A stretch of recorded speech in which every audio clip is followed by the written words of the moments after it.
पहनाया, पहनाकर अपने अंतःपुर में ले गए। सुदामा चारों तरफ महल को देख रहे हैं, जीवन में कैसा महल देखा नहीं, चारों तरफ महल को देख रहे हैं। सुदामा मन ही मन सोच रहे हैं, इतनी सारी रानियां क्या हैं, कौन है, हो सकता है इनके यहाँ की कोई परिचारिकाएं हो, इसमें से भाभी तो एक ही होगी, इतनी तो दिख रही हैं। सुदामा जी मन ही मन सोच रहे हैं। जाकर कन्हैया से बोलते हैं, कृष्ण कान में जाकर कहते हैं, बता तो इसमें से भाभी कौन है। तो कन्हैया कह रहे हैं, चुप रहे, सबरे भाभी हैं तेरी। मित्र हैं, मित्र की मित्र जैसी बातें होंगी, क्या चुप रहे तू, ये सब तेरी भाभी हैं ये। क्या अच्छा लाला कितनी है, कब विवाह कर लिए तेने, कुछ बताया नहीं। कहा कि वो सब छोड़, सब जल्दी जल्दी में हो गया, हमें खुद नहीं पता कितनी हैगी क्या होगी। तो कह कितनी है तो बता। तो कह रहे महाराज 16,108 है हमारी। अच्छा अच्छा अच्छा।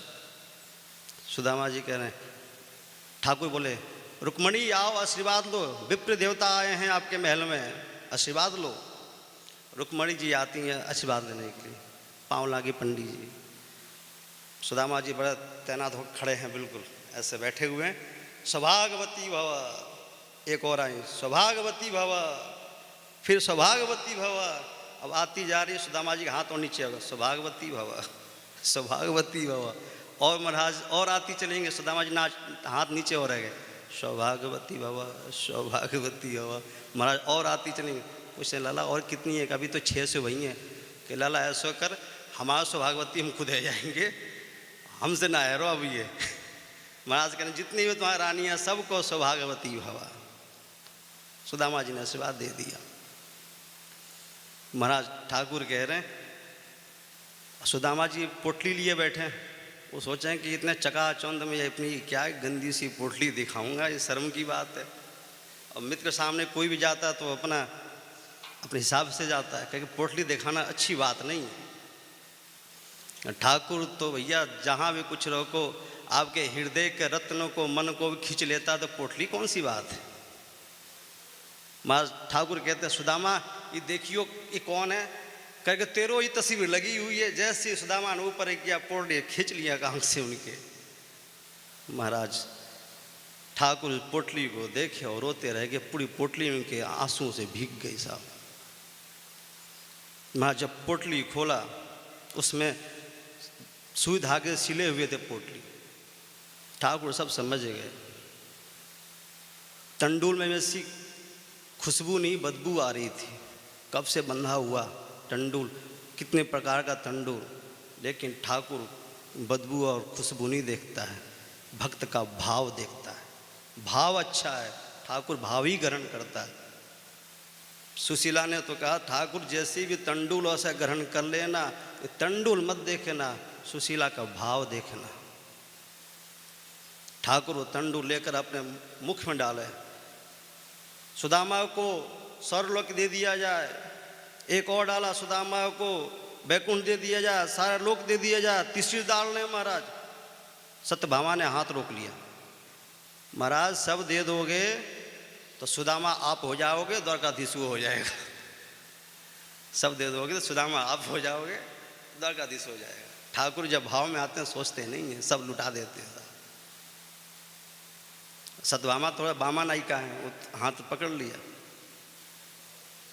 महाराज मित्र अपनी बातें कर रहे हैं अपने सांदीपनी मुनि की, आश्रम की।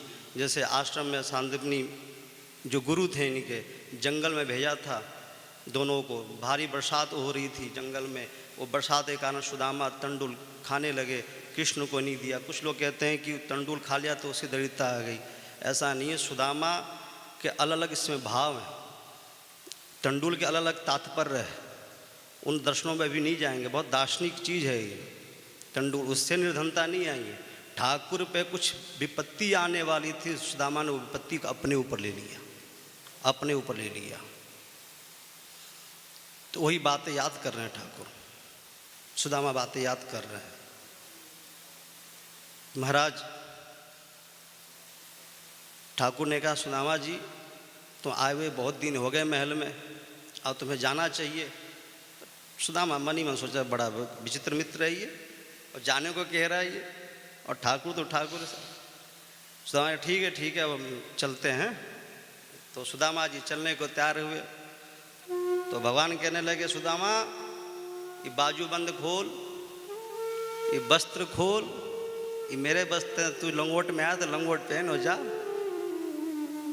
महाराज ठाकुर ने वस्त्र खुलवा लिए, अपनी धोती दी थी पीताम्बरी ओढ़ने के लिए, वो सब ले लिए, बाजूबंद ले लिए, अपने हार कंसा माला ले लिए साहब। सुदामा कह रहे पहले मन में सोच रहे पहले बता देता तो कम से लंगोट तो धो तो लेता कम से कम, वो ऐसी पड़ी हुई है। तो सुदामा जी जैसे आए थे उसी भेष में मन ही मन सोच रहे बड़ा ही कपटी है, गोपियाँ सही कहती थी बड़ा कपटी है ये। मतलब पहने हुए वस्त्र को भी ले लिया ये, पहने हुए वस्त्र को लेता है क्या। महाराज सुदामा जी बाहर निकल रहे हैं महल से।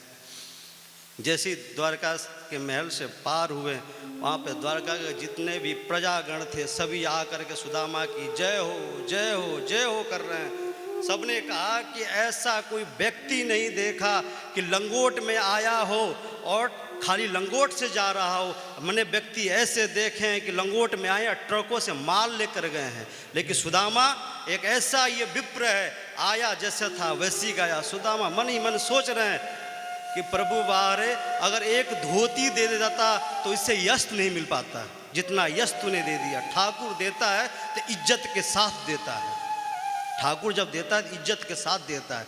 हम लोग 100 रुपया भी देंगे तो पूरा हिला के पूरा देंगे, महाराज हम 100 रुपया दे रहे हैं। ठाकुर जब देता है तो इज्जत के साथ देता है। सुदा मन ही मन सोच रहे हैं अगर धोती दे दिया होता तो इतना यश नहीं मिलता।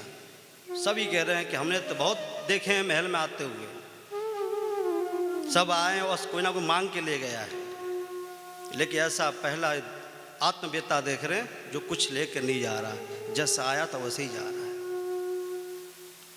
ठाकुर सुदामा जी पहुंच रहे हैं, वहाँ देखा तो वहाँ पे नगरी मिली उनको। कहे महाराज कौन सी नगरी है? कि सुदामापुरी, सुदामापुरी है। अच्छा ये कौन ने बनवा दी महाराज? कौन है साहूकार कौन है?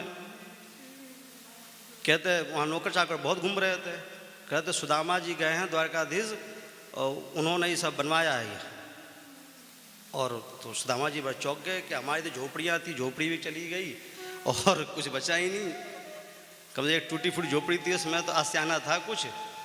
अब पता न कौन ऐसा बिल्डर से आया, समाज जमीन भी कब्जा कर लिया, सब ले गया सब कुछ। सुदामा चौक पता नहीं कौन आया, सुदामा आ गया। ये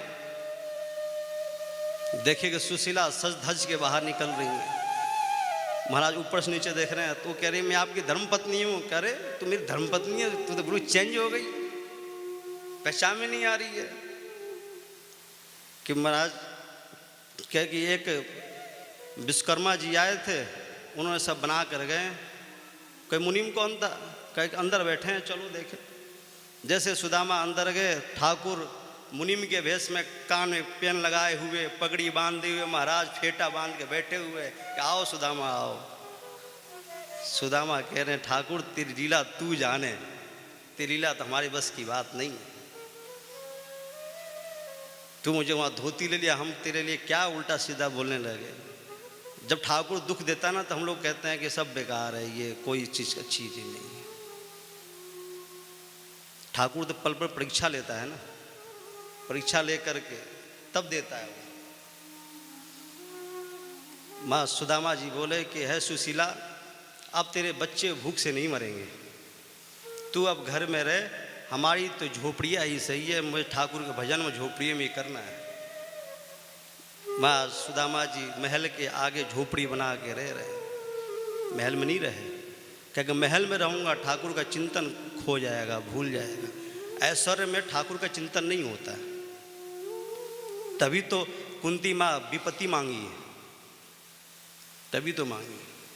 ऐश्वर्य में चिंतन नहीं होता। अगर ऐश्वर्य में चिंतन हो जाए तो फिर दुख किस बात का है? ठाकुर तो अपना चिंतन करवाता रहता किसी न किसी माध्यम से, उसकी कृपा ही है। दुख भी एक कृपा है, वियोग भी कृपा, संयोग भी कृपा है उसकी। जैसा अपना उपस्थिति दिखा दे, वो ठाकुर की अपनी कृपा है। हाँ, सुदामा जी अब अपने पत्नी के साथ नहीं रहते हैं, वो झोपड़ी में रहते हैं, ठाकुर का भजन करते हैं। महाराज ऐसी समय बीता, ठाकुर ने दाऊ दादा से कहा कि महाराज कुरुक्षेत्र